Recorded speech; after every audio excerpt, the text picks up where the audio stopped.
And we're here live from the Finlay Hyundai Studios. It is a good morning to be alive and listening to The Drive. It's Paul Ratliff. It's Tara Atkin with you this morning. Double D, he is still out on assignment. Not really assignment, more like vacation. Oh, yeah. And he definitely was living the high life last night. As we got a lot of the videos, the pictures, he was sweet bound last night for as long as I've known him. He's been in a few, but this was like the nicest suite I'd seen. You've ever seen? Yeah. Yes, Yeah. he was set up well. He was in a sweet. He was. He was in a sweet indeed. And him and his son, Boston, up there for Boston's 21st birthday. Happy birthday to Boston, of course. And they were treated to something that they'll never forget. This was, for anybody that didn't catch last night's game, we're going to get into it here in the opening segment today, brought to you by Prime IV. This December at Prime IV, they're launching their holiday wellness bundles, biggest savings of the year, and the perfect way to prioritize your health or give the gift of wellness to someone you love. Each bundle is designed around your goals, so you can choose from immunity, the glow, weight loss, athletic performance, ultimate wellness, or the Prime IV experience. Every package saves you hundreds compared to regular pricing, and we're including exclusive perks like VIP luxury massage chair access, oxygen therapy during your visit, and a free holiday gift. You can use these bundles for yourself to stay energized and healthy throughout the season. Call Prime IV today, 435-522-5005. And as we jump in to Around the Water Cooler, it really could be the best thing we saw. Really. I mean, technically, because it really was the best thing I've seen. I said it in our text thread in the, between me, you, and Devin, that it was the best game in the NFL I've seen this year. Yeah. Happened to be on a Thursday night. He happened to be there. So all the stars aligned for what was one of the best games, not only in the NFL this season for me, but all of football. This was a captivating game from start to finish. It had the comeback. It had the theatrics at the end. It had overtime. It had everything. So let's take you through this game. So basically the Rams jump out to an early lead. They get out to, at one point it's 30-16 behind a massive game from none other than BYU product, Puka Nacua.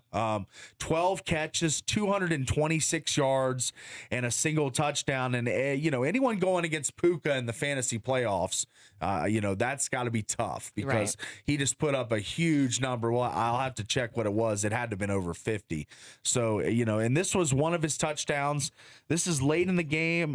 This is in overtime, actually. I'm sorry. Puka Nacua catches a pass on a crossing route, and he does the rest. And this was put the Rams up 36-30. They would go for the single extra point. Keep that in mind. But this is the play that broke the tie in overtime. But there's great rules that allow the other team to get a possession, not just sudden death anymore. But this was Puka Nacua in overtime. All year long. Play fake. Stafford fires. Nacua again. Nacua will take it to the end zone. Ooh. Puka Nacua. Not Al Michaels' finest moment. I know. For an overtime, could be the game-deciding touchdown. He was a little surprised by it. He was, yeah. He's like, whoa. Yeah, that cracked me up. But, Al Michaels still chugging along, doing a great job for Prime Video at this point. He's got to be in his 80s.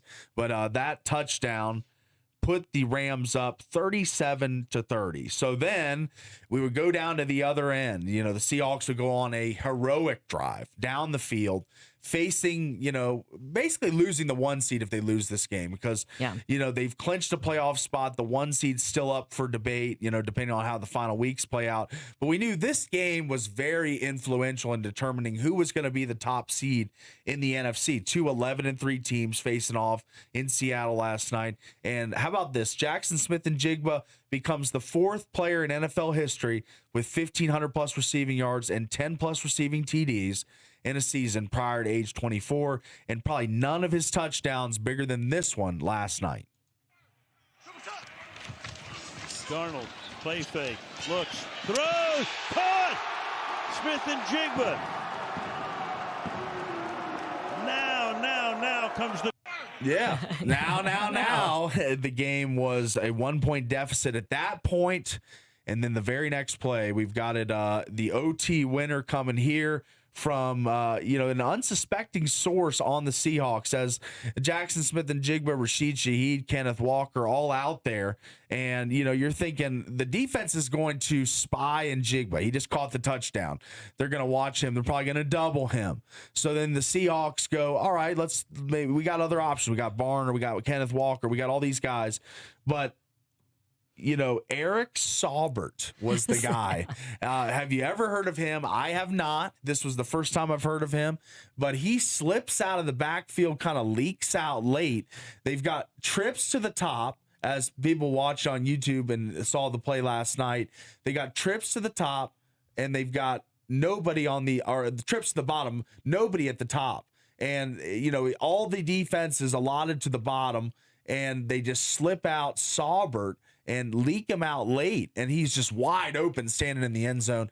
And listen to this crowd pop last night when they score this 2-point conversion and ultimately win the game. I mean, this is one of the bigger sonic booms there's been in Seattle in a while, as they won on this play right here. Warner in motion. Darnold throws, caught for the 2 points. Eric Saubert.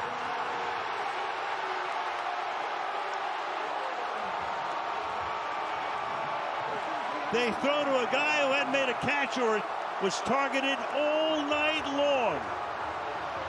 What a game. What a game is right, Al. What a game is right. As Saubert does the yeoman's work and finds his way into the end zone, gets the 2-point conversion for the Seahawks, who ultimately win 38-37. And here's the sequence that this game started as. Started out slow. Zach Charbonnet scored a touchdown, made it 7-0. The Rams responded with a field goal, then another field goal to make it 7-6. Then Terrence Ferguson caught a touchdown from Matt Stafford, made it 13-7. Then Kenneth Walker, one of my touchdown scores from a night ago, he had a 55-yard touchdown rush. So that made it 14-13, another lead change. Then a field goal by Harrison Mevis made it 16-14. Blake Corum, Devin called in yesterday and picked to score a touchdown, had a 1-yard plunge to make it 23-14 Rams. So at that point, it's more than a touchdown game. It's starting to get away from the Seahawks, the home team, a little bit. And then Puka made a huge catch over the middle, goes all the way down to the 5-yard line. They go first down handoff, second down handoff, third down, and then they finally throw to Puka for the 1-yard touchdown to make it 30-14. So at that point, I was thinking at home, and I don't know what you were thinking as you were watching this game as well. We were all corresponding throughout. And when it was 30-14, did you ever contemplate bed? Yeah, I thought it was over.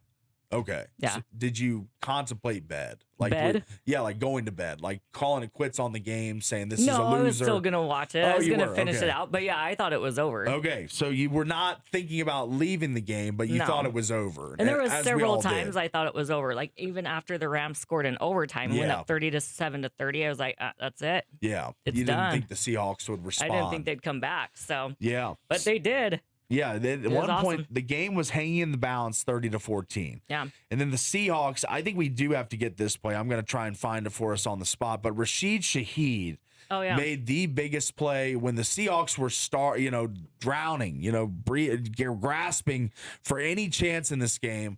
As, Rashid Shaheed found the way to get down the sideline on a 58-yard punt return touchdown.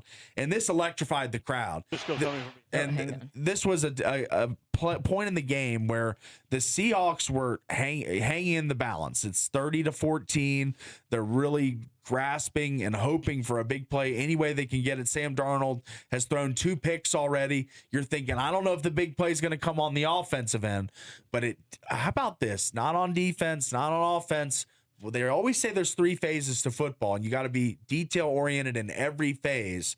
And this was a massive play for the Seahawks. It was 30-14, and this is the one that brought them closer within striking distance. Rashid Shaheed to the house. Tampa Bay and Brady, then beat San Francisco coming from behind in the championship game. Meanwhile, that punt is caught, and down the line goes Rashid Shaheed for the score. out of nowhere. It was out of nowhere. Yeah. You could tell by your call there, Al. I didn't think he really had his fastball last night. That's a couple calls. The OT catch. Yeah, by you're just Nakua. hating on Al tonight or today. Jeez, dude. Was he good on that call either? I Yeah. didn't really feel he was too good. I'm just being critical, I guess. But at the same time, I thought sometimes you got to call people out whenever they're not great. So I thought he was subpar on that call. So, and it was a big moment for the Seahawks as they drew the game 30-22 at that point. They'd convert the 2-point conversion and draw closer. And then finally, the Jackson Smith touchdown in overtime, the 2-point conversion to win the game. The Seahawks triumph over the Rams 38-37 in overtime. And what I've called the best NFL game of the season. I'm probably going to say that and stamp that as a verifiable statement from me, is because I don't think I've seen a game better than that. It had everything: lead changes, turnovers, big explosive offensive plays. It had all the theatrics that you want in an NFL game. Yeah. People say that love defense. It was 38-37, so probably not their game. But I feel like most people in America and watch the NFL, they love offense. They love seeing high octane, high flying offensive performances. And we had two of the best receivers in the NFL in Jackson Smith and Jigba and Puka Nakua, who both are 1-2 in the yardage totals in the league this season. And you had the MVP most likely in Matt Stafford, who had another great game.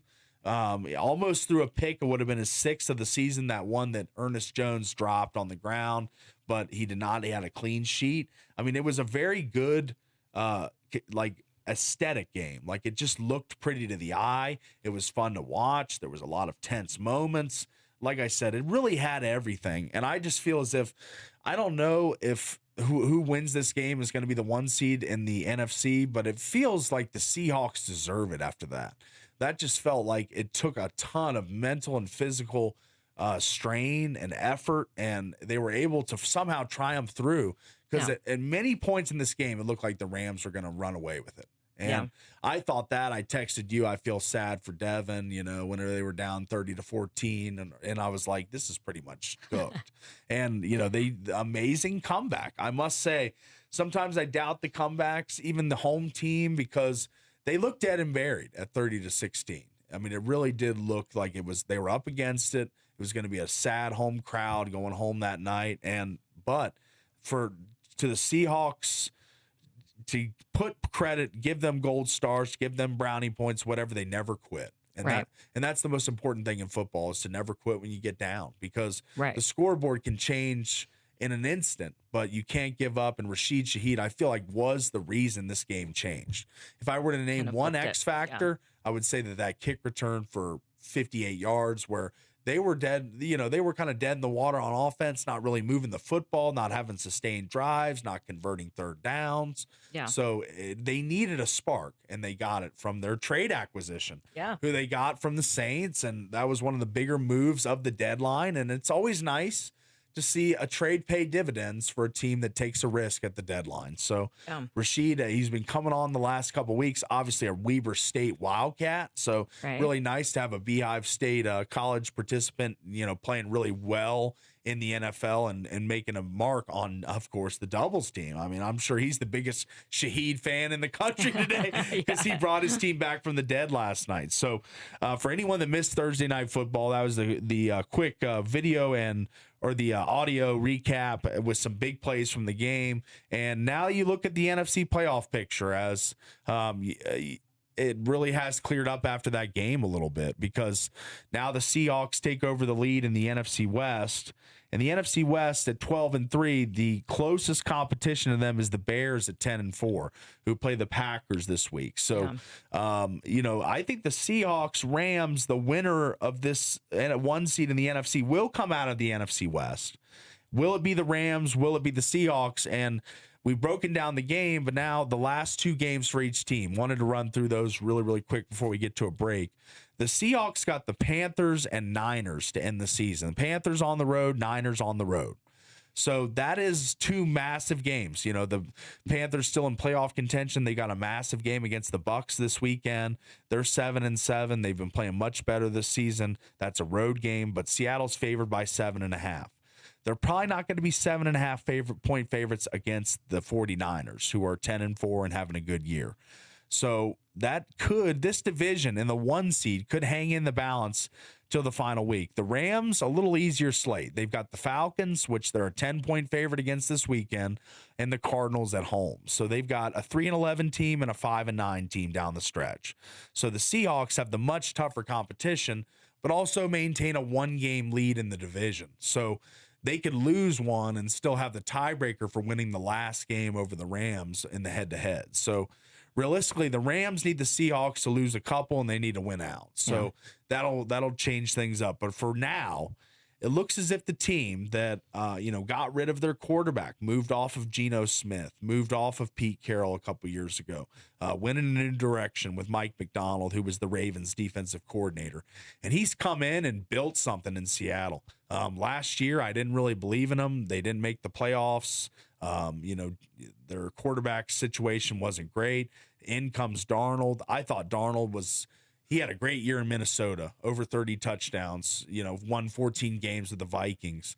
But in the playoffs, he faltered and got sacked 9 times. They got blown out by the Rams. He got blown out in the game before that against the Lions for the division. So there was a lot of talk about Sam Darnold and can he win in big games? Can he win in the games that matter? Right. Can he win in the games that are pivotal and have playoff implications? And I think he answered the bell for a lot of those questions last night. So I think for Sam Darnold, who had 4 interceptions in the previous meeting against the Rams, and he did not play a great game last night, an amazing game, but he did enough for the Seahawks to win. Sam Darnold's final line, 270 yards, 2 touchdowns, 2 interceptions, sacked 4 times. So, not an amazing game, but he did enough for them to win. Yeah. And it shows because they won on the score sheet. So 38-37 final in overtime last night for the Seattle Seahawks, Devin Seattle Seahawks over the Rams. And I think we're going to get a very excited Devin Dixon later in the show. I mean, he's probably getting some shut-eye. Probably went. Yeah, he had a late night. He did have a late night, and he probably had a good time. So we're going to wait until the second hour to try and connect with our buddy. So for anyone wanting more Seahawks recap, you'll get it from probably the most spirited recap you'll hear outside of Seattle today. And from Devin Dixon up there and corresponding for us, as I'd love to get his review of the game. I love getting the genuine, authentic fan reaction after a massive game. So we will connect with him later in the second hour. But we got a big show today. A lot to tackle. We're going to go talk Region 9 hoops. Kyle Whittingham says he's, quote, a free agent. What does that mean? We're going to grade the BYU non-conference schedule as well. We're about to enter conference play. They've got a couple more games in the non-conference schedule left, but we will talk about their schedule thus far, with games against UConn and Villanova and Clemson and Dayton and Miami and all the games they've waded through with only 1 loss. We're going to grade their non-conference schedule as well. And we're going to do a little CFP playoff talk as well. And our dark horses. We made our brackets. We made our picks. We've gone in pen, not pencil, with who we think is going to win the whole thing. But today I'd like to throw out one team that we think could make a run that's not our champion. So one team that can make a run that's not our champion, that'll be the talk in the second hour as well as big deal, no big deal. All that coming up in today's show. And wanted to thank a couple quick sponsors before we get to the break. Wilkinson's House of Lighting and Decor, recognized for the 5th year in a row as the best lighting store in Southern Utah. A proud sponsor of Region 9 Athletics. Wilkinson's House of Lighting and Decor, serving Southern Utah since 1946. We're going to grab the quick break, be back with more local sports right after this.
Back live here from the Finlay Hyundai Studios. About to get into a little big deal, no big deal, and that is brought to you today by Game Day Men's Health. Not feeling like your old self, low energy, low drive, losing that edge? Get your free testosterone test today at Game Day and get your results in just 15 minutes right in-house. So stop in this December, reclaim your game, 435-265-4223. All right, let's get into it.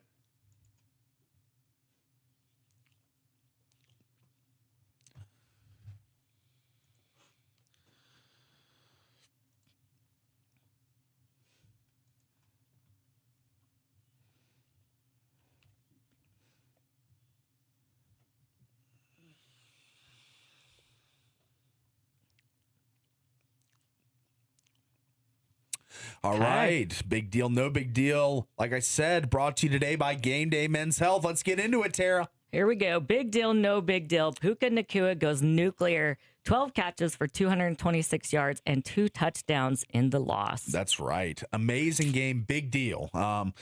Let's go back to 2023. He was a 5th-round selection, 177th overall pick of the 2023 draft. And what makes more insult to injury for Puka, he was the 20th wide receiver taken in his draft class, and he went on to set rookie records for receptions and receiving yards, and he is going to be one or two in receiving yards this year. Jackson Smith and Jigba having an amazing season as well, but this 226 yards for anybody is amazing. It's huge. I mean, to do that in this game, 11-3 teams for division supremacy, a lot on the line, huge playoff ramifications. This was kind of Puka's legacy game, even though they didn't win. It was in a loss, I understand. But at the same time, when you are a guy that goes for 12 catches means you're open almost every play. It's just if Stafford sees you or not. And he was coming off the field here and there. I saw him take some breaks because he was running routes just about every play. But Puka Nacua, for the BYU fans out there too, one of your own has become one of the elite in the NFL. And you see the Rams jerseys at BYU games. You see the Rams 12 in the crowd quite a bit. Like, the BYU fans love Puka, and why not? This guy just seems like a great kid, an awesome player, and not just an awesome player, but an elite player, one of the best receivers in the NFL right now, and he showed that last night with his 226-yard performance. Like, when you were watching that game, and the Seahawks have some good corners. They were using Witherspoon on him quite a bit, number 21, and he was doing a decent job. But like when Stafford wanted to throw to Puka Nacua, it seemed like he wasn't looking at anybody else. Like, it seemed like the play was in the huddle. All right, 12, get open. Everyone else try and get people away from him. Everybody else, help him get open. That's your only job. ISO, clear him out. Run to the sidelines. Let him run the seams. Like, there were so many ways they were trying to get him open, and he got open all night long. So 226 yards, 2 touchdowns. He was sensational, and that is a massive deal because the wide receiver yardage race is going to be tight to the finish. Him and Jackson Smith and Jigba, who are both featured in this game, it's going to be a compelling race to the finish line. Who's going to be the yardage leader at the end of King? Yes, at the end of the season. So Puka Nacua, big deal, 226 yards. That's awesome. All right, big deal, no big deal. The Alex Jensen era has gotten off to a rocky start. 7-4 record, garnering losses to Mississippi State, Cal Poly, and Grand Canyon. Yeah, the Utah. Cal Poly one hurts really bad. Yeah. So Alex Jensen, former Ute, he was obviously with the Rick Majerus time. He was a player at that point. Coached in the NBA for multiple seasons as an assistant. Goes back to his alma mater, and I always love that story when alumni that are successful in another school or in the NBA decide, hey, I want to take my talents back to my school. I want to help them. I want to try and build the Utah program, because in the 90s, the running Utes with Andre Miller and Keith Van Horn and all those guys going to Final Fours, Utah basketball used to be the preeminent program in the state. Right. Now that that has been taken by BYU. Yeah. They are the preeminent basketball program with Kevin Young. But that's not to say that Utah can't get things going in the right direction soon. I still believe in Alex Jensen. I think he has great tutelage and mentors, people he's worked with. But yes, like when you're the Utes and you're losing to Mississippi State at the Delta Center, which is a neutral floor, but it's a home game for Utah, right, basically. exactly. It's in Salt Lake City. So, you lose to Mississippi State, who's a 5-5 team. Yeah, that's your last time out, as far as Utah goes. So the running Utes basketball team, Craig Smith, he was let go, and I felt like the program was stagnant with him for multiple years after they brought him from Utah State. They didn't do much. They didn't make any tournament runs. They're just really irrelevant as a team. And I fear that's what happens if there's another bad year after this one. I think you can have one bad year if you're a new coach. You're trying to build your program. You're trying to bring in your recruits. Right. Transfer portal acquisitions in this NIL era are so hard. But in the first year is always kind of a scrap it year, but 7-4, and you've lost to Cal Poly and Grand Canyon. Grand Canyon. Those are some bad losses. So to say that it started rocky, like you said in the question, that'd be an understatement. It has been more than rocky for Utah. It's been off-roading rocky. They're out in off the Arizona Strip, something like that, just riding because they're hitting a lot of bumps right now. So hopefully Utah can get things going in the right direction in the Alex Jensen era, but I don't know if it'll be in year one. So pretty big deal that they've started off as bad as they have with losses to two group of 5 schools in Cal Poly and Grand Canyon. So yes, I think that is a big deal for Utah. I would agree. Okay, big deal, no big deal. The craziest 2-point conversion we've ever seen occurred last night and was extremely influential in the Seahawks win. Yes, we've got the video of this, and I feel like the Al Michaels and Kirk Herbstreit didn't know until Terry McCauley, the official who they have all these former officials join the broadcast to give the viewer more idea if it's a good call, bad call, if it's going to stand, if it's going to be reversed. So this play happens, and then this is the replay, them talking about on the replay, correct? I think it is. I think so. This is the breakdown of the 2-point conversion that wasn't at first, but then we found out a little bit later it was. It was. On this play here. Al, this may be a backward pass. We need to get a good angle on it, but if it's backward, then this recovery in the clear and continuing action in the end zone would be a good 2-point conversion for Seattle. It looked like he almost wasn't even going to pick it up. Yeah. Yeah, that is a backward pass. Right off the helmet. Right off the dome. The point is touched by the defensive player. Right. And Charbonnet is just going to pick up the ball because he thinks it's an incomplete pass. And it just happened to roll into the end zone. If it checked up at the 1-yard line and he picked it up, he would have just thrown it to the official and it wouldn't have been a 2-point conversion. Right. Yeah, So it was crazy. That was the craziness of that play, is that it looked like a standard, just basic incomplete pass all the way, and you thought, okay, Seattle's down 2. They're going to get the ball back eventually. Hopefully they get a stop. They might have a chance to kick a game-winning field goal. Yeah. Down 28-30. Instead, they review it, and Terry McCauley says this, when he's saying that exact clip on the broadcast, I'm thinking, wait, what? Yeah. I thought it was just a screen pass, not a backward pass. Yeah. But as you see on the angle, whenever they show you from the side, the ball is he is clearly projecting the ball backwards. So it was a backwards pass. It bangs off some helmets, off some hands, off some Rams laying on the ground with the ball almost in his clutches.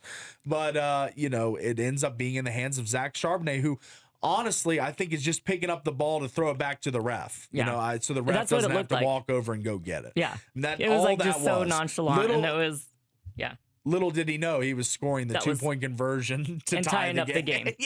It was insane. So the craziest 2-point conversion, that's a big deal because it definitely kept the Seahawks in the game. They would ultimately win the game. So yes, I would say the craziest 2-point conversion, the wackiest, the whatever word you want to use, it definitely was last night, and it was a big deal. Yes, agreed. Okay. Big deal, no big deal. Jacob Chikrin has 14 goals through this stage of the season. He currently is on pace for 33 which would be the most in the salary cap era for a defenseman. We're talking this is a defenseman. amazing. Yeah. Yes. I mean, Roman Yossi, I remember him being amazing for the Predators at times. John Carlson for the very own Capitals had some high-scoring years, some Norris Trophy candidacy years. But this is a goal-scoring prowess from a defenseman. The record right now is 31 by Mike Green, who was a Caps defenseman, coincidentally, in the early 2000s. So now Chikrin, who is on the Caps, is scorching hot. Realistically, he has an amazing shot. He has a forward shot, great lift. He's directional with the puck. He can put it anywhere, place it. And he had just a roaring start to the season. And we've got one from last night from Chikrin, as this was his 14th goal. And right now, leading every defenseman in the NHL in goals. He's on pace for 33, which would be a single season record, which we alluded to. And for a defenseman, I mean, for novice hockey fans, and I know we talk a lot of hockey on this show, but for novice hockey fans, for a defenseman to even have over 10 goals at this stage of the season is incredible. Yeah. So this is one of them from last night against the Maple Leafs. Jacob Chikrin chiming in and keeping pace for that single season record. The national anthem, they were down on the ice. Chikrin waits for everybody to get on side, steps and fires, he scores! The national anthem. Yeah, so good. I like that. He just walks in, nobody really looking at him. He's the guy that scored the leading number for defensemen, but he can just walk in all alone on that clip. Oh yeah. It just seemed like no one was really paying enough attention to him, and he whipped one by. So good for Jacob Chikrin. That's a big deal as well. I'm going big deal on most of these today. So yes, what do you think about that one? Oh yeah, that's a huge deal. Okay, all right, especially for a defenseman. Yeah. So. And the league is kind of trending more that way, where they're wanting more D-men that can score goals. So it is kind of moving towards that direction, but it's still a huge deal. It's amazing to be that good. Yeah. Yeah. The way that he skates, he kind of moves like a forward a little bit. He's kind of undersized, a little smaller, kind of like Mike Green. And, the other kid for the Islanders, that rookie, the Schaefer kid, he's scoring a ton of goals too. He is too, yeah. So, the offensive defenseman in the NHL starting to be more of the mold these days. Shea Theodore, we see it with Mikhail Sergachev, with our local teams. So, these guys provide a lot of offense. And sometimes it can't come from just the forward core. So, it's awesome to see Jacob Chikrin and other defensemen around the league chipping in goals, and Chikrin at a historic pace. All right, let's move to the next one. Okay, big deal, no big deal. Eric Kerr accepts the position to become the next Weber State head football coach, replacing Mickey Mantle after a rough era for Wildcat football. Yes, it was a rough era, but it's about to be a great era. Eric Kerr, he comes from Corner Canyon, for anyone who isn't aware of this guy. And realistically, for high school football fans, if you don't know this guy, you're living under a rock, because he has been the best coach in the state of Utah. Just kind of a little top tweets thing here. James Edward, who does Edward Edge, picks every game in the high school ranks every week in the state of Utah. He knows high school football like not many other people I know. And he says, at the Deseret News, I've covered Eric Kerr for 17 years. And if attention to detail is a big factor in success at the next level, he's going to crush it at Weber State and beyond. And he talks about his attention to detail, the way that every kid matters in his program in high school. It doesn't matter if you're the best player or you're the last player on the roster. The bench warmer. It doesn't matter. Everyone's treated the same. There's no preferential treatment.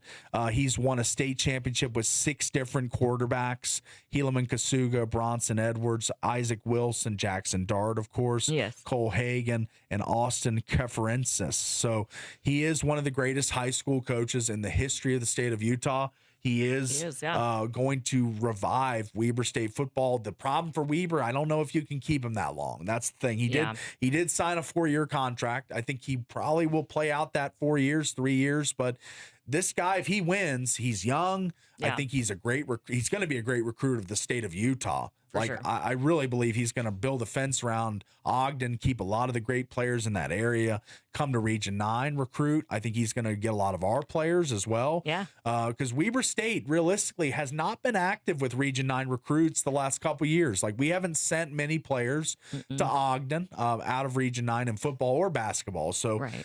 in this case, football, I think that CARE is going to do a more active job of recruiting the southern Utah area, and I think you will see more Region 9 players getting Weber State looks, offers, and commitments. So this guy's a great coach. Played in that high school national championship game just a couple weeks ago against St. Francis. So he has built a program that is going to ascend. For Weber State, or he built a program at Corner Canyon that ascended to the top of the state. Yeah. I don't And think like you there's, said, went to that national tournament, that game, which was awesome. it was a lot of awesome. exposure for Utah and Corner Canyon. It was for the kids, because I think a lot of people back east don't even know Corner Canyon or Utah football. So for them to be picked, let alone play in it, not back out like IMG Academy, be afraid of St. Francis, and they were totally ready for the game, and they showed well. St. Francis is a machine, and they hung really well in that game. And yes, national championship game, another state championship at Corner Canyon. But Eric Kerr is on to Weber to be the next head coach of the Wildcats. So awesome stuff there. I really think that's a big deal. That's probably the biggest deal of any of them, because I think Weber State football has struggled for a while now. Yeah. Yes, really since Jay Hill left. Yeah. Jay Hill was the main reason that Weber football was really kind of contending on the rise. Then he departs to be the BYU defensive coordinator. They make an in-house hire with Mickey Mental, the offensive coordinator, thinking that the ship would just keep sailing along. Yeah. But he ran into some hardships and some struggles, and they do make a splashy hire in the state of Utah. I know Kerr's not a national name. He's not a coach that's fallen from grace at a higher level and, is a big name.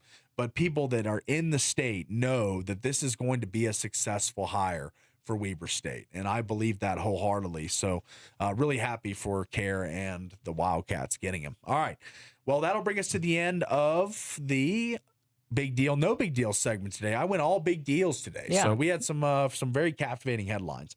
All right, let's take a break and come back, wrap up the first hour, and second hour going to be big. A lot of talk about Whittingham. We're going to get doubles live check-in from Seattle, hopefully. We'll have a lot. Region 9 hoops preview for tonight. A lot coming up in the second hour and the end of the first hour.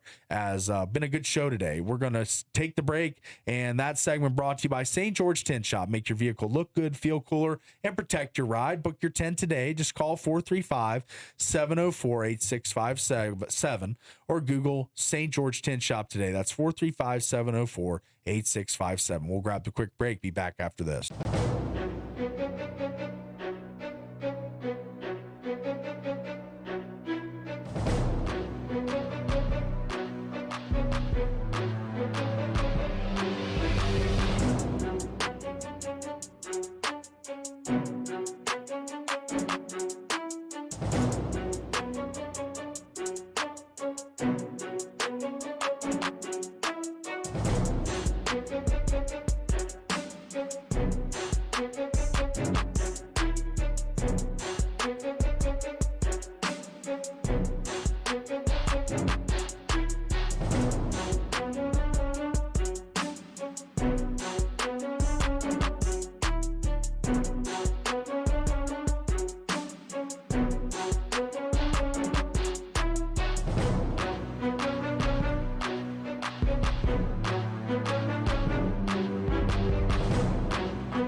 put you in the spirit here. A little Jingle Bell Rock bringing us back.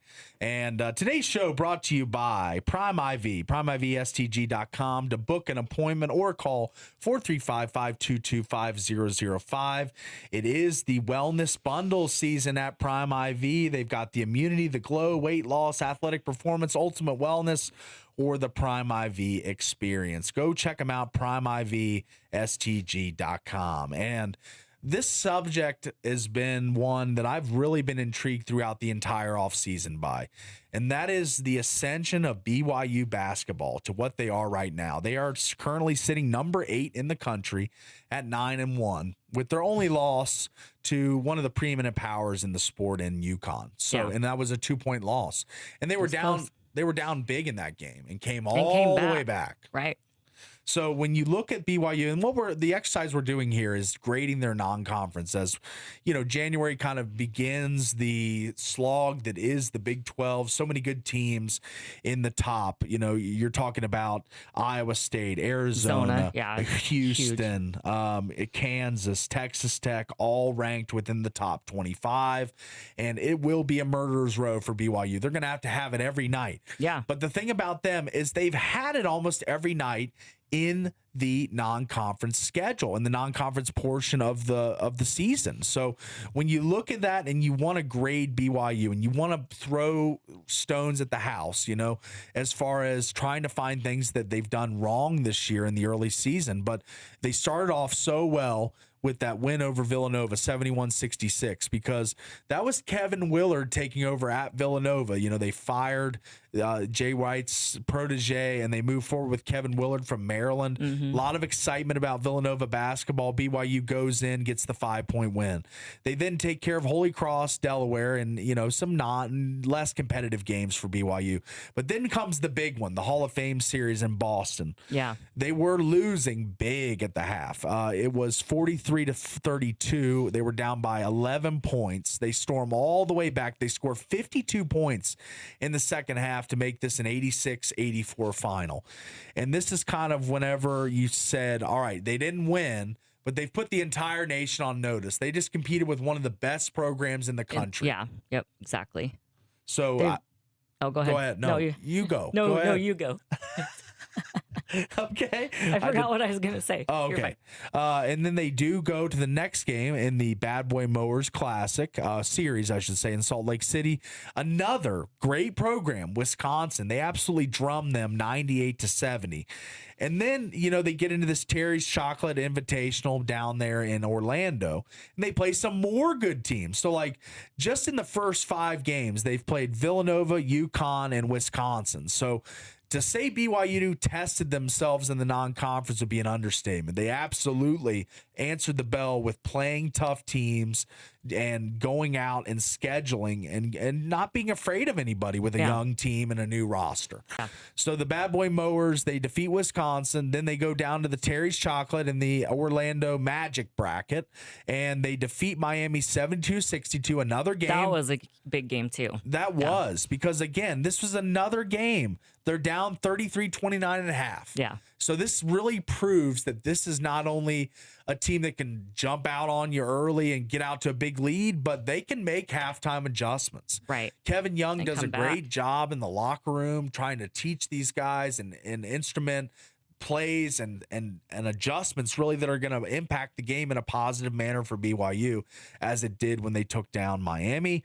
The next game was Dayton. They survive again, 4-point win. Again, down 36-30 at halftime. Are you seeing a running theme here? We're seeing it, yeah. A lot of halftime deficits. Right. So, and then, of course, you know, we fast forward to December. Yeah. Cal Baptist, you know, that's a game you're going to run away with. Yeah. But okay, but the Clemson game. So the Clemson game. This one has a little story. That was a nail biter. Yeah, that was insane. So we're at the company Christmas party. Yes. And they're giving out awards. There's speeches. There's all kinds of stuff, you know, very, you know, wholesome stuff for the company. We want to be paying attention. We're not. We've got the game on our phones. We've got me, you, Devin, your husband, Trevor. Every one of us has a phone out watching the game. Yes. So, and they were down massive at halftime. This further illustrates my point. That 3-point buzzer beater to win it, 67-64, and we're just like going nuts. It was quite the moment at the It holiday was Christmas party. inappropriate. we're not invited back next year. We're but- not mature enough to be at the Christmas party. Yeah, They're 'cause going to the put us whole at the time- kids' table. They are. We're gonna be at the kids' table because the whole time we're just like, oh, did you? As people are like giving their acceptance speeches, like for their awards and everything, and we're just like, Yes. what do you expect? We were a little callous to the awards and the winners that night because we weren't paying attention, but we were But we're working. sports people. We're yeah, sports people working. what do we do? Yeah, So they were down 43-22 to Clemson at halftime. At halftime.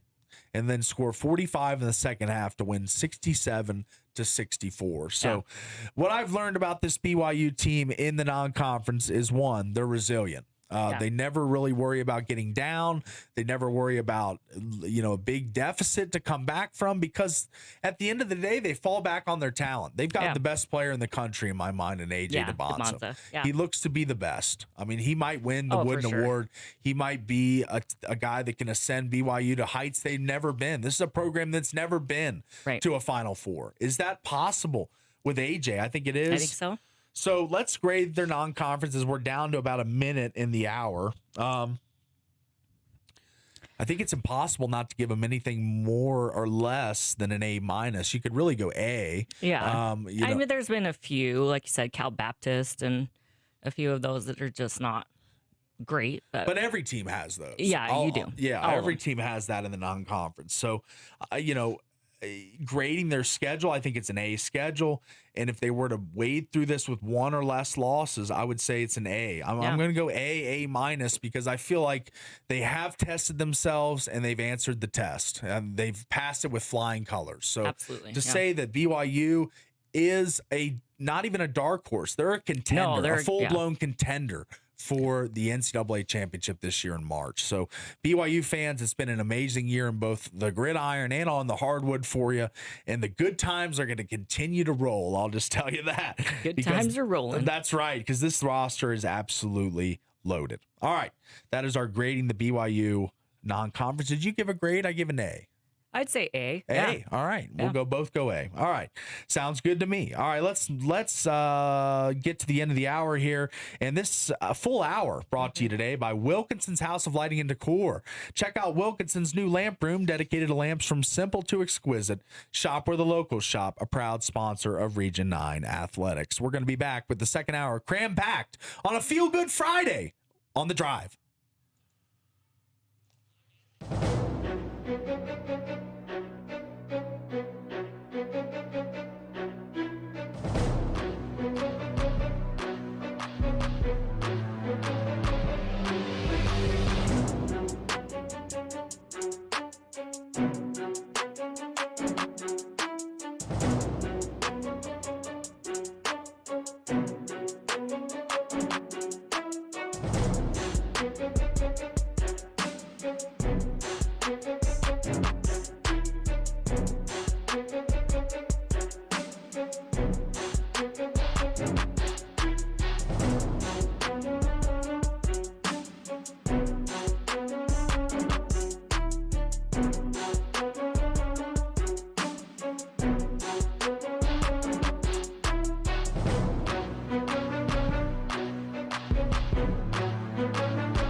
Yeah, I like this one. Revving us up for the second hour as we are in the Finlay Hyundai studios. It's T.A. Tarak and it's Paul Ratliff with you this morning as we want to wish everybody my last show here before the holiday break and for my vacation. Want to wish everybody out there a happy, healthy, and great Christmas. And I hope everyone enjoys it, time with family. I know, it's going to be, we're going to all be, you guys will be here, so Yeah. you'll do the show next week and town. stuff. Yeah. So yeah, Me and the Devin show will be in. the show will go on without me, of course. But I just wanted to wish everybody a really great holiday season this year because this is the best time of the year. I feel like you see family, friends, you enjoy the love and care from the people that you love. So Yeah. it's an awesome time, and I hope everyone enjoys it in my absence. And I'll be back on the 29th of December. I'll be back in studio, ready to deliver some great shows going forward and into the new year. As thanks to everybody that's been listening all year. This is my 4th year going into the middle of the 4th year at Canyon Media, and the rise in listenership and subscribers and all the things over the last even 3-4 months have been really climbing. So thank you to all the listeners. We couldn't do this without you. So it's something that Utah is going to have to do without is Kyle Whittingham. As you know, he's made that clear that he is, we thought he was retiring. Yeah. That was the thing. So there was a lot of reports, and Pete Thamel and certain guys out on Twitter were saying he might not be done. He might not be done quite yet. So that's kind of the conundrum that comes in now is that, Morgan Scalley's been named, they're moving on forward without Kyle. But, this comes from On3 yesterday, On3 Sports on Twitter. Kyle Whittingham on his future after stepping down at Utah. I'm a free agent. I'm in the transfer portal. Like I said, I'm at peace, and I did not want to be the guy that overstayed his welcome with people just saying, hey, when's this guy going to leave? That was not my intention, ever. I hope I didn't do that. I'm sure with some people I did do that. But the timing is right. So, free agent, I'm in the transfer portal. What do you take from that? What is your instant lean as far as what he means? Does that mean I'm pursuing another job? Does that mean he's kind of just looking for work outside of football, or maybe in an operations role or a GM role? Or what does that statement say to you when he says, I'm a free agent, I'm in the transfer portal, speaking like a kid? I mean, I don't know. It could mean all of those things, that he's maybe looking for another job elsewhere. There's been rumors about going to Michigan, you know, there's a lot of stuff flying around. I don't know. It sounded to me because we do have the interview where he's talking about that. And he was kind of joking, about that I'm in the transfer portal. Yeah. But we can play that. Let's see. Here it is. To kind of ultimately do it at this point. Well, the program's in a good place right now. As I've said many times, after last season, just didn't sit right with anybody, particularly me, and so came back and fortunately we were able to get the ship righted and everything's on track. Program, like I said, is in a good spot. Got good coaches. Coach Scalley will come in and do a great job. Got good players, so now is the time. Is coaching out of your system? I don't know if it's ever out of your system. I mean, it's in your blood, and so I don't know about that. Not that being said, I'm not sure what I'm going to do, but it's when you got the coaching in your blood, it just doesn't go away. It So sounds he's like talking it's not going away. Yeah. it sounds like a guy that's conflicted to a certain degree. Right. Yeah. Maybe doesn't want to completely hang it up yet. So. That's right. I'd agree with that. It doesn't want to hang it up completely, like you say. I think that's completely the key word you said there. Right. Because I don't know if ending it at Utah is one thing, but ending it as a coach, like the reporter asked him, does coaching ever get out of your blood? It's always in your blood. Like he said, I don't know that it ever leaves. I think that was his direct quote. So I think that there's still thirst to coach. I think so. I think that he might feel, and I'm not putting words in his mouth. I don't want to, say that this is a fact or I'm not hearing this from a source. This is my opinion. Right. I feel like he might feel as if he's done everything he can do at Utah. Yeah. And just and just wanting a new change of scenery. Yeah. You know, so I think that he's brought Utah to the highest highs they've ever been. Kyle Whittingham's been. There will be a statue of Kyle Whittingham at Rice Eccles Stadium someday because he is a legend. He is the greatest coach in the history of Utah football. So for him to go, I thought that most fans thought, all right, he's going to ride, like Devin says, ride his Harley off into the sunset, take it easy, just enjoy retired life, sit on the glass at Mammoth games like he was just the other night. But that might not be the route. That might not be the route. Like, that's the thing, is that I don't think he's done. I don't think he is either. I think that there's more to do. I wouldn't be shocked to see him go somewhere else. That's right. He's going to coach the bowl game, the Las Vegas Bowl, with the Utah Utes, and that will be his last game as a coach of the Utah football program. Yeah. There is a lot of smoke, like you say, about Michigan. Saying maybe a short-term stabilizer for Michigan. That's to right. go in and who knows. Kind of do the Bill O'Brien role after Penn State had the Sandusky thing. He came in and fixed everything for a couple years, then left. You know, so maybe that is a Whittingham, not a 5-year, 6-year deal. Maybe it's a 2-year, like you say, stabilizer bridge to the next guy that they can find. That would be more long-term. Yeah. And maybe a younger guy, and, you know, most he's likely. 66. He is a little older. Yeah. So at this stage, he is that elder statesman stabilizer type role.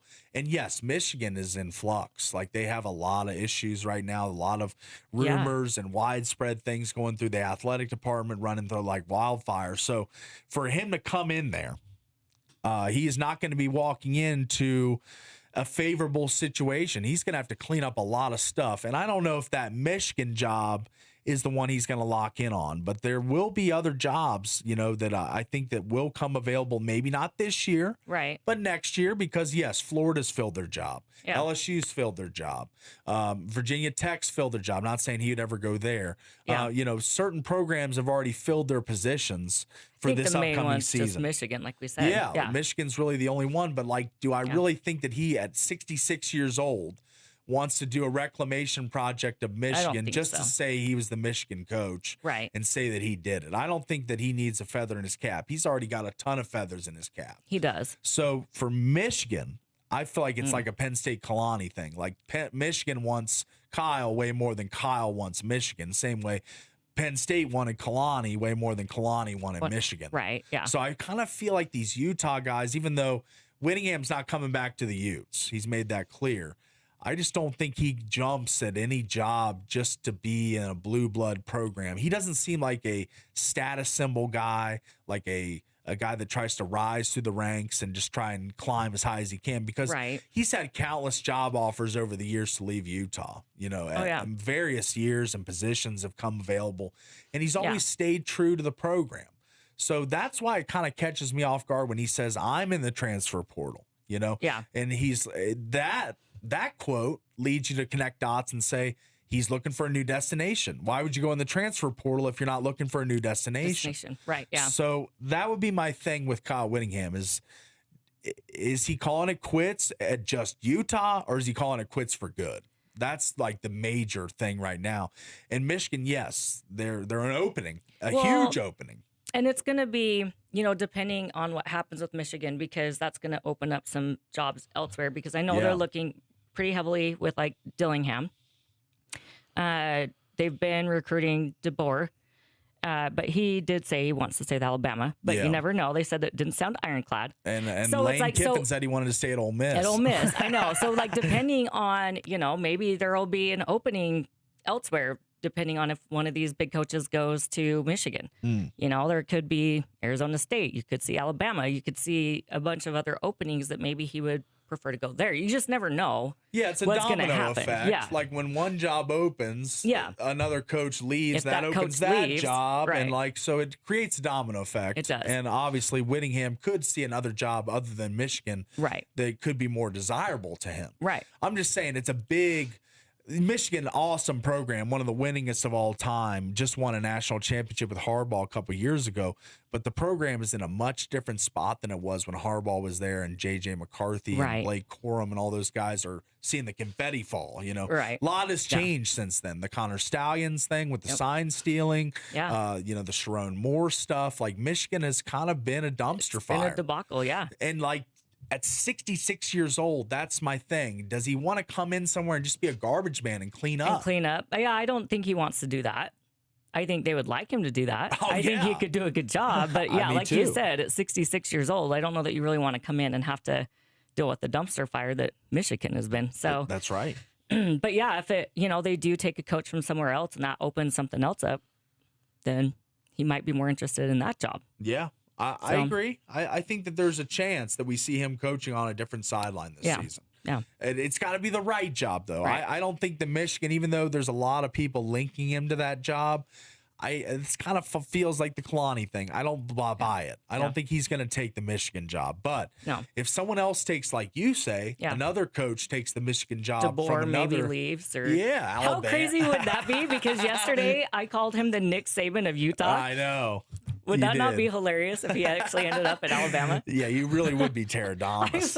We would actually have to start paying you. And that would be insane. To fortune tell for people. We would actually let listeners come in. You could read their palms, tarot cards. Tarot cards instead of tarot.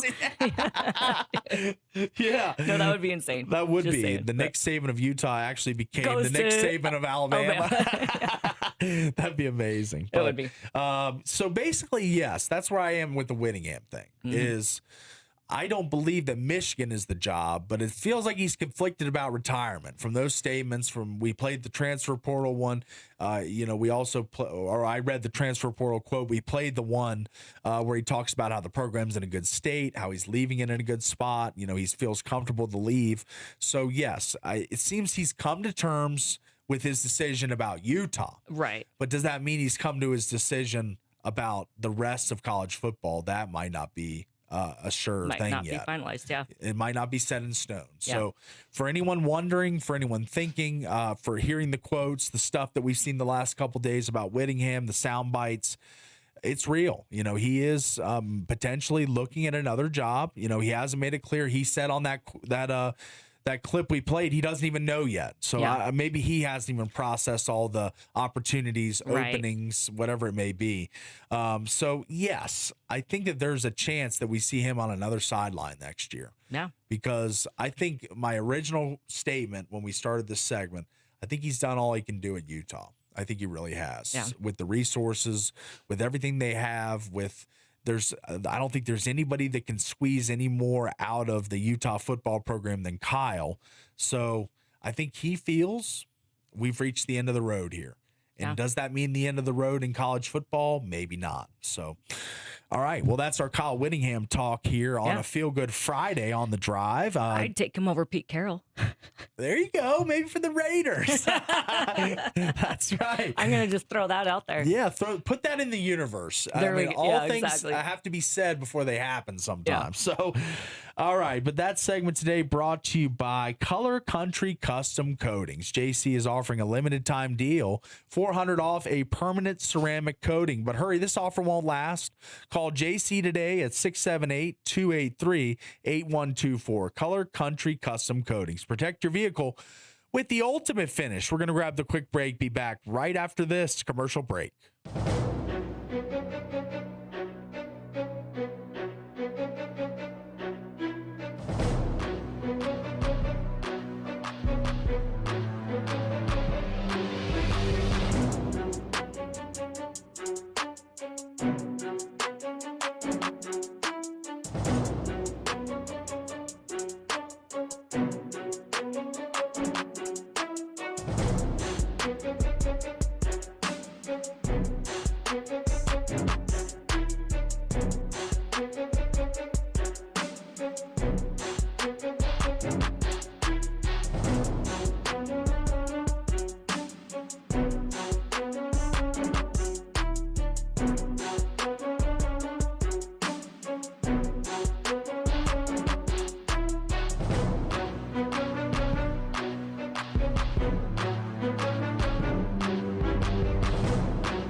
I can feel it. I love this song. Thank you for playing this song. Yeah. It's one of my requests. It made it through. I love it.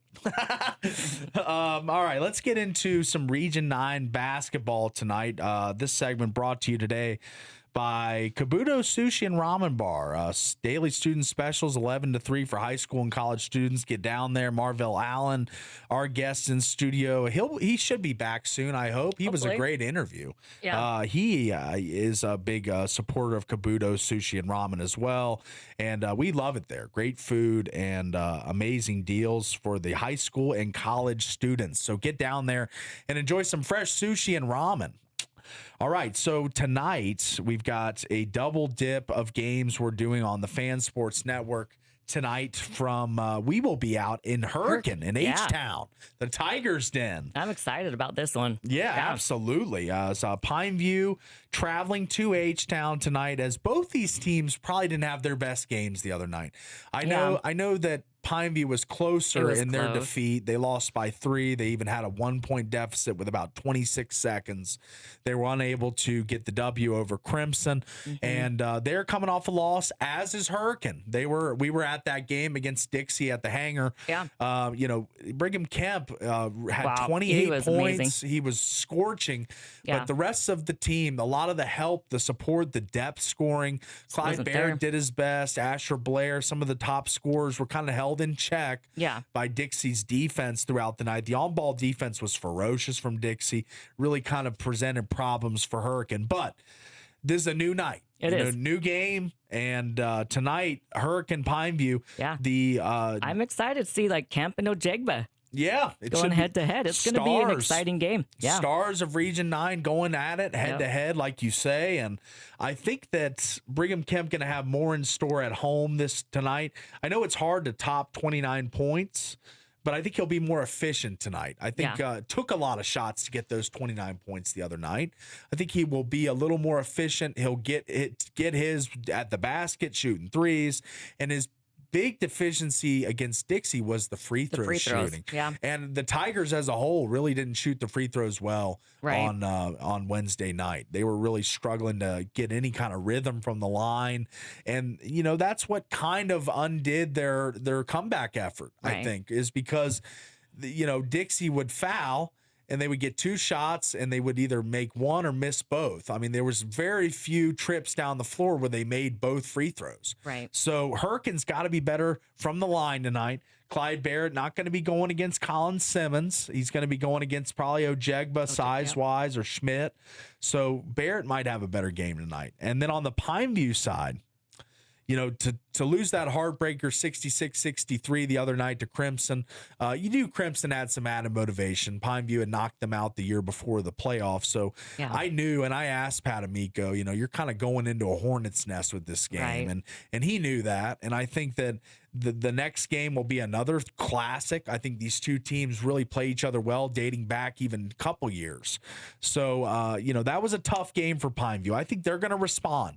You're going to see both these teams' best efforts tonight. I think Pineview is going to come back with some added fire. Not the best game for multiple players. Jelani had a good game, but Schmidt, Ranson, some of the auxiliary secondary scoring wasn't really at its best in the last time out against Crimson. So tonight I expect a totally different result. I think both these teams going to be really hitting on all cylinders after kind of setbacks on Wednesday night. Yeah. So that's the game we've got tonight. We'll be on the broadcast. Me, Tara, Caden, Andy will be out there in H-Town. And you've got the rest of the slate of games, right, tonight in high school basketball. We do, yeah. As I've been focused on this one, I got to say I've been doing my prep. I've been getting ready for this game. So I have not really kept my eye on the other ones. So what are the other games in Region 9 We've tonight? got Dixie at Crimson Cliffs That's and then the other one Snow we're doing. Canyon at Desert Hills. Snow Canyon at Desert Hills. Okay. We're doing the other crew's doing the Dixie? The other crew is doing the Dixie Crimson game. Yes. So we will have 2 games tonight streaming on the fansportsnetwork.com and the YouTube page. Yeah. And you mentioned that Crimson Dixie game. Yeah. Dixie coming off a big win. It's kind of the opposite. Hurricane and Pineview coming off losses. Dixie and Crimson coming off the wins. Yeah. So this will be an interesting game because Dixie, they've got maybe the best big man in the region in Colin Simmons. I think he's the most skilled as far as size, skill combination. And then Crimson is more of a three-point assassin type group. They've got Murdoch, they've got McKay Lindquist, they've got guys that can knock down the outside perimeter shot at a high clip. So I think it's contrasting styles a little bit. Dixie wants to get inside, they want to get Simmons involved, they want to try and get their post game going, whereas Crimson wants to be more of the perimeter offense. They want to line up threes, driving kicks, opportunities for those great shooters. So this is an interesting game from that standpoint. Is it's going to be kind of a coaching chess match to see which coach can get their guys schemed up open to create easier shots, because these two are two really good defensive teams. We saw Dixie, you know, I know he got his in the point total, but the shot total was inefficient night for Brigham, who was really I thought, and I voted for the region preseason player of the year, Brigham Kemp. Just the way he played last year, late into the season, and watching how Dixie contained him and really kind of limited his offensive prowess with the assists, with a lot of the things that he does from a full floor game.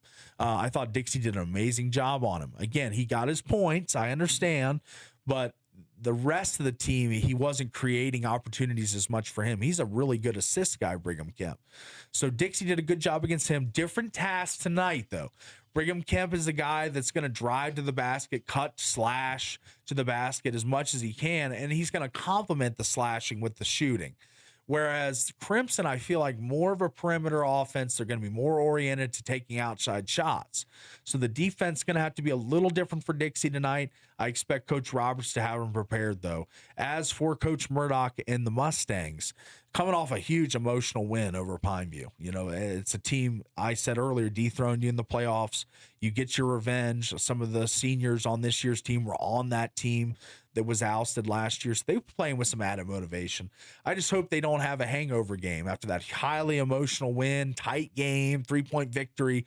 I just hope that they don't have a hangover. They don't really take it easy on Dixie or go, you know, not as hard or whatever, because that was a draining game, I'm sure, for them. Highly competitive, down to the buzzer, and Dixie going to drain you defensively. They're going to give full effort, and they're going to be tough to penetrate on. So I think the outside shot going to play a massive factor in tonight's game, in that Crimson Dixie game for the Mustangs. If they're making their shots, they're really hard to beat from the outside.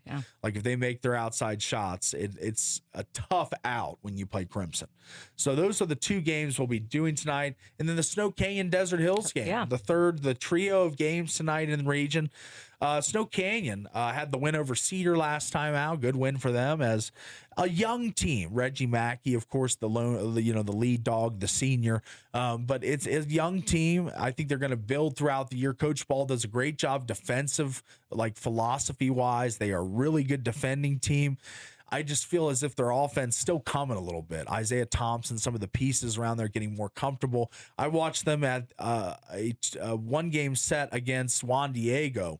It was about a week ago, and the offense still coming along, but defending, they do a really good job on ball. They mix in some zone concepts. I've seen a lot that I like defensively from Snow Canyon. I just think the offense a little raw right now. It's going to come some time through region play. And Desert Hills, this is a team I think that Chaz Holbrook departs. Jack Openshaw kind of becomes the lead dog there. He's the big man, the kind of the focal point in the offense and defense.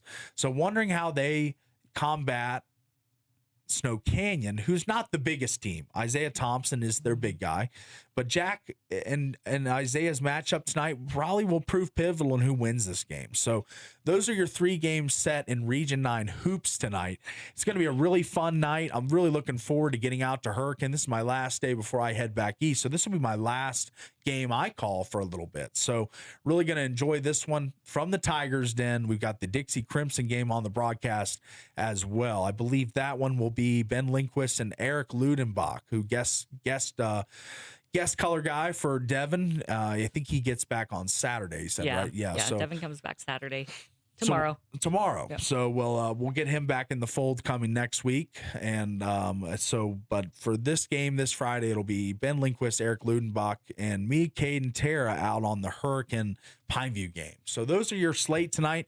3 games in Region 9 action. If you're unable to make it out to a game, be sure to listen on the fansportsnetwork.com or stream it live on the YouTube page, also on the radio 99.5, 95.3, all your options to hear tonight's contests. We're going to grab the quick break, come back with, how about this? We've done our brackets. Everyone's made their picks known, who they're going with in the college football playoff. But everyone's got their champion. We've already made that known. But how about this? How about a team that you think could give that your champion a run for their money? How about that as an opportunity for a dark horse? Let's call it the dark horse of college football playoffs. We're going to name ours right after this quick break on The Fan.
Good choice here. You're doing good with the music the last couple weeks. I feel like it's been strong.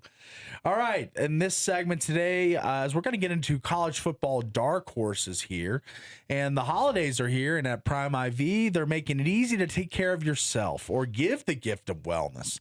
This season, they're offering 6 holiday wellness bundles tailored to your goals: immunity, the glow, weight loss, athlete, ultimate wellness, and the Prime. Each bundle is designed to help you feel your best, whether you're boosting your metabolism, enhancing overall wellness, or simply giving yourself the ultimate self-care experience. Tara indulged in that self-care experience, and you should too. So go visit them at primevstg.com or call 435-522-5005. That is how you can get in contact with the wellness experts of St. George Prime IV. All right, now we are shifting our focus to college football as today begins the college football playoff, and we have the 8-9 matchup today. That is the Oklahoma Sooners at home in Norman taking on the Alabama Crimson Tide. And that'll be the beginning of what should be an amazing playoff. But last year, the 8th seed won the entire thing. The 8th seed Ohio State Buckeyes began their run at a home game against Tennessee. They then moved on. They beat Oregon in the next round and just kept on flying through, and no one really believed in Ohio State as the 8th seed. Yeah.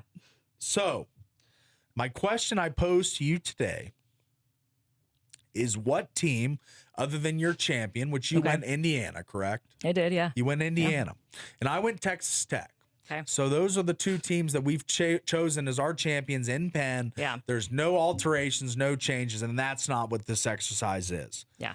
I want you to identify your number 2 team in the playoff that you think could be a dark horse, a threat to your champion. So you believe in Signetti, you believe in Indiana, I do. but if there was one team to pose a threat to them, who would that be? I think the one team that could possibly be a dark horse and like surprise everybody, upset, Texas A&M. Oh, all right. Yeah. Texas A&M. And why do you lean on Texas A&M? Like, what's the thing that kind of stands out about them? You know, they are the 7 seed. They are, seed. But their defense is really good. Okay. They have a great defense. Their offense, I mean, they have Marcel Reed, who's a great dual threat quarterback. Yeah. And they've got like a great wide receiver core going for them. They've got like Conception and Mario Craver. One other one. Anyway, so they've got, I think they could upset a lot of people and make it through the bracket. So I think they do kind of have the hardest path through the bracket. Yeah, they're on the Georgia-Ohio State side, right? Yeah. And like a second round matchup would be Ohio State. Yeah. So that would be a big upset. But if we're talking about dark horses, I think that's the one that could do it. Okay. So you like Texas A&M as a dark horse to, let's say, to make the semifinals. So to win 2 games. So like not to go all the way, but to win 2 games. So that means that they would have to beat just Miami and Ohio State. That's the path for you with Texas A&M. Right. All right. So for me, I don't see a path for Oregon. I think they're going to get drummed by my champion. Alabama and Oklahoma, I don't think they're good enough to beat Indiana. No. But there is one team that I feel good. The holidays are here. The vibes are high. I'm going to say Ole Miss. Ole Miss has a chance. I like that. When you strip away all the numbers and the spreads and all that stuff, Tulane Ole Miss, that's a walk in the park. They already played this year, and Ole Miss beat them bad. Yeah. So I think they're going to beat them bad again. So to win 2 games in this way we're deciphering a dark horse is to make it to the semifinals. I think that they have the easiest path. You say that, Texas A&M has a tough path to do that. Yeah. I think that Ole Miss has an easy path because Georgia is a team. And I do have them winning the 2 games in my bracket. You do, Georgia. No, Ole Miss. Oh, you do. I picked That's Ole right. Miss. Yeah. That's right. You got Ole Miss. So I am kind of lining up with you here. I believe Ole Miss, if anybody has a shot in this first round to make it through, they're going to beat Tulane. Yeah. Then they've got Georgia. So they play Georgia every other year in the SEC. They know what they're about. They know Kirby Smart's an amazing postseason coach. But there's one deficiency that I give the upper edge to Ole Miss over Georgia, and that's quarterback. Trinidad Chambliss is a better quarterback in college football, in my opinion, than Gunnar Stockton. Yeah. And I think that's where they have the decided edge. Georgia's got the better defense. They've got the better receivers, probably running back. But I like Ole Miss's edge at quarterback, and the coaching edge goes to Georgia. Lane Kiffin gone, a lot of his staff still there, but I think on the sideline, Georgia's got the edge. Yeah, but Ole Miss does have that chip on their shoulder from Lane Kiffin just bailing on them right before the playoffs, and so I think they are going to play tough just to prove a point. I agree with that. To Lane, like, screw you, buddy. I don't know if he's their buddy anymore. He's not, but I think it's funny that his whole staff, he was given that ultimatum: if you're not on the plane, you're out. But he's kind of come around and said, all right, coach these fellas. These were your boys too. These were your guys for the whole season. Right. And just because I decided to go doesn't mean you have to go. You have to go. So, yeah, because at first he was being a jerk about it. He's going to just take the whole staff. That's right. That was his plan. It was, yeah. He was trying to get everyone on that plane headed out of Ole Miss, so out of Oxford. But, I think that this team has some added motivation. And, you picked them in your bracket. I did not. I did. So I picked Georgia to full transparency. Yep. But if we're talking dark horse and some upsets and some crazy stuff happens, I think Ole Miss makes it to the semifinals. That would be my dark horse. I think they've just got the added motivation of having Lane Kiffin depart, all the dissension at the end of the season, and yet they're still in this thing. Yep. They're still trying to win this thing for Ole Miss, for the SIP, as they call it. And I believe that they will have something extra for Tulane and Georgia. So I think in those two games, they've got a great chance to win. So I love that. I love the dark horse way talk. to copy my bracket. That's right. I've got it right. Let me get it out. It's right here. You copied my bracket. It's fine. That's right. I have them beating Georgia, but you and Devin did pick Georgia, and then Devin picked Georgia to win it all. He did. After he scratched out because he didn't want to be the same as you. That's right. That's a common theme in here. People don't like to agree with me. They don't like to be the same as me. No. I'm just saying it's funny that he scratched it out because that was his true gut, was Texas Tech. Yeah. But he went against that just to go against me, which is hilarious. Which is going to be hilarious when Ole Miss beats out Georgia and then you guys are screwed. In your brackets. You're very competitive. I know this about you. You die to win this bracket. You would absolutely go to the ends of the earth to be the one on top. I am competitive. As you were in the fantasy football league. You were on top.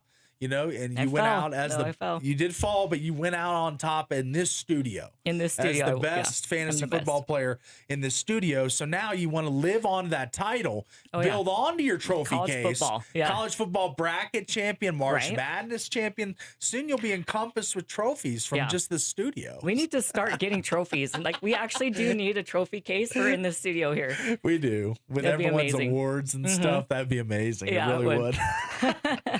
All right, but that is your college football dark horse talk here on the drive on a Feel Good Friday today. Tara likes Texas A&M, and they got a tough path. They've got Miami, Ohio State, and I like Ole Miss. They've got Tulane and Georgia, former SEC combatant. So that segment today brought to you by Wilkinson's House of Lighting and Decor, recognizing the best lighting store in Southern Utah for the 5th year in a row. A proud sponsor of Region 9 Athletics, Wilkinson's House of Lighting and Decor, serving Southern Utah since 1946. Also brought to you today by Game Day Men's Health. Game Day Men's Health. Reclaim your game this December. Step up, get checked, and feel like you again. The TRT, testosterone replacement therapy, is the thing they provide at Game Day. They also give free testosterone tests, and you get your results in-house in just 15 minutes. So give them a call. You're not feeling like you. Just give them one ring and get you straight in the new year. 435-265-4223. We're going to grab the quick break. Be back with the wrap of the show after this.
Back live here from the Finlay Hyundai Studios on a Feel Good Friday, a last show of the next 10 days for me. I'm going to enjoy a nice trip home to Virginia and cannot wait, and going to deliver a weird hypothetical here. How about this? Okay. All right. In the Christmas season, as we're massive sports fans here, obviously, we do a sports show every day. So I wanted to ask you, if you could give up all your gifts from your kids, from your husband, from everybody, family, Okay. you don't get anything. You get not a lump of coal. You just walk downstairs and there's just a big thing of nothing for you. Okay. And in exchange for that, your one present could be any sports achievement or accomplishment for any of your teams or players anywhere. So if you could give up all your Christmas presents, it's got to be worth it, obviously. It's got to be something monumental. What would that one thing, the one gift to you in sports be if you could give away all your presents for just one thing? That's so easy. Okay. Hold on. Let me guess first. What? I want to guess first because I know you well. We've known each other for a while now.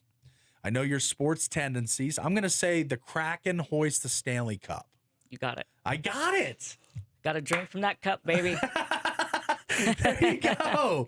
That would be an awesome That would be one. worth it. Yeah, that would be totally worth be it. worth So it. no, nothing for Christmas. You walk heck no. downstairs, everyone's like opening. even my and- kids, I don't care if they're crying Christmas morning because they got nothing. Oh, if man, I you get throw to your if I kids get under to the drink from bus. that cup, it is worth it.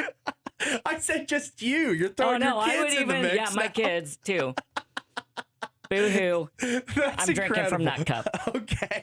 So not only you go with nothing, but your kids My as well. kids, I would sacrifice my kids' presents, my husband's presents, my whole family's presents, Wow, everything. so the whole Oh, yeah. house, the Oh, whole yeah. household is Gonna just empty. be crickets. Okay. Christmas morning. That shows how But I'm much gonna she wants that hoist cup. that cup and drink. Yeah. That's an incredible answer. And one that I knew that it was the Kraken. I Yeah. could have guessed, but I did not know you would strip little Sammy's I would presents sacrifice away. everything. Yeah, Wow. yeah. Okay. Sorry, Sammy. There's always next year, baby. You'll be fine. That is amazing. Not like they're going without. They're fine. Okay. For me, as I try and collect my thoughts once again, as I'm just thinking about Sammy and Andy, you know, just Really? But if you could insane. drink from the cup, what would you sacrifice? Yeah, that's right. That's a very rare opportunity. And Yeah. Christmas is only 1 year. That could be once in a lifetime. Exactly. All Yep. right. So the once in a lifetime thing for me, the Caps have won, the Nats have won. You know, I've seen some of my professional teams win, but for me, a lot of the listeners of the show know I have a special affinity for West Virginia. A lot of my life was formed there. Good and bad things in my life came there. I learned a lot about perspective there. And as far as my love for my teams, I honestly love them more than any of my professional teams. You know, my college, I really, you know, bleed blue for the West Virginia Mountaineers. So I would say a football national title for them to even make the playoff. I would probably give up 80% of my presence for the playoff. I give up 100% for not only this year, but the next 5 years. I would go no Christmas for 5 years If that could happen. if I could get a national title in football. I Because have better odds of drinking out of the cup than that, dude. hey, I said if we give away our presents, it happens at a snap of a finger. So Oh, okay. Yeah. so it will happen. Is it likely without me giving my presents away in this weird hypothetical? Probably not. But I still think it's the most monumental thing for me For you, would be yeah. would be them winning the championship. So for anybody out there that is listening along and you know thinking about this topic, what would you do? Text the text line. What's the one thing in sports you would give up all your Christmas presents for this year just to see your team execute? Like, would that be a championship, a favorite player winning an MVP, or, you know, Super even a Bowl high ring or- school yeah. team winning a state championship? You know, it could even be that. Anything in sports. Would you give up all of your presents for a year, your kids' presents in Tara's case, my presents for 5 years in my case? So, you know, how deep does your sports love go? You know, and that's kind of the question I wonder for a lot of people out there, because Christmas is a great day, you know, and one of the awesome things people look forward to is getting that wrapping paper and wrapping up presents, and the day of just ripping through them and seeing what you got. And it's a once a year thing, but I would give it up for 5 years if I could see the Mountaineers win a national title. Tara has obviously a special connection to the Kraken. She would love to see them raise the cup, and she would be at the party afterwards. At the party and get to drink out of it. That's right. So it'd be an amazing day for Tara and for me if we could just give up our presents. I think that would be the easiest route. If the sports gods would just let it happen, I would do it. If that trade was offered to me, I would You would take do it, huh? Yeah, a lot of my fantasy football trades got rejected this year by me and other people. Yeah, but that's a because trade. they were crappy trade offers. Low balls, not crappy, low balls. They were low balls, yeah. They were definitely low balls. But come on, I was giving you Genty. You denied it, Yeah. So many people denied my trade. So, but this is a trade I would make. I would trade all the presents just for one national title. So that's kind of my prevailing thought today on the show, as we've had a fun show. I mean, we've talked a lot of stuff. Thursday Night Football, what a game that was. Right. I don't think we were going to get him in time before the end of the show. I think he's still sleeping. It was a long day and night for the D-man up there in Seattle in the Emerald City. Yep. But he was he went to bed happy last night as the Seahawks won 38-37. We went through that a lot in the first hour. I said it was the best NFL game I've seen all season. And I think a lot of people out there agree with that. I think it was an awesome, high-scoring, just tense football game that they even gave you free football, went to overtime. Right. So pretty fun stuff. We do have to give one shout-out to Stockton Short.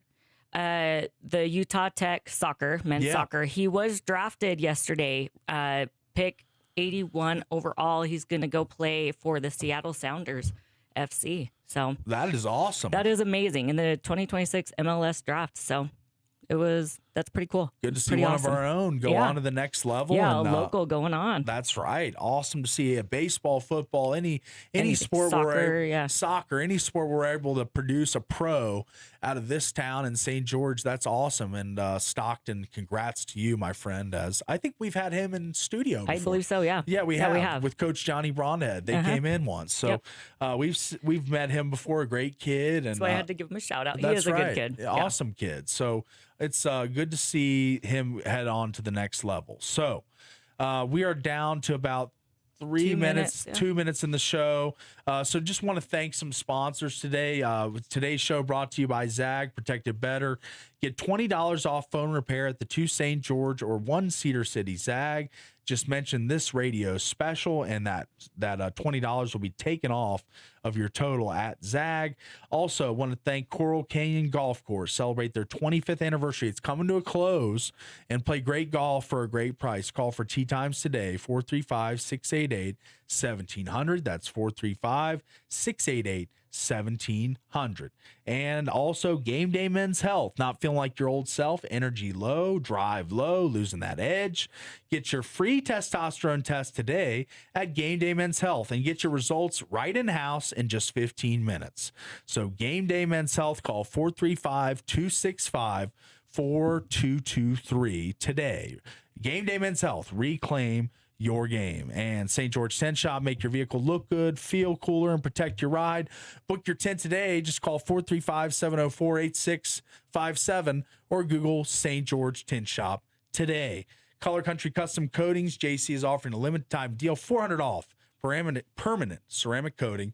Hurry, this offer won't last. Call JC today at 678-283-8124. It is the holiday season. Want to get all these great sponsors, brands out there. If you need their services, go see them. And Color Country Custom Coatings, protect your vehicle with the ultimate finish.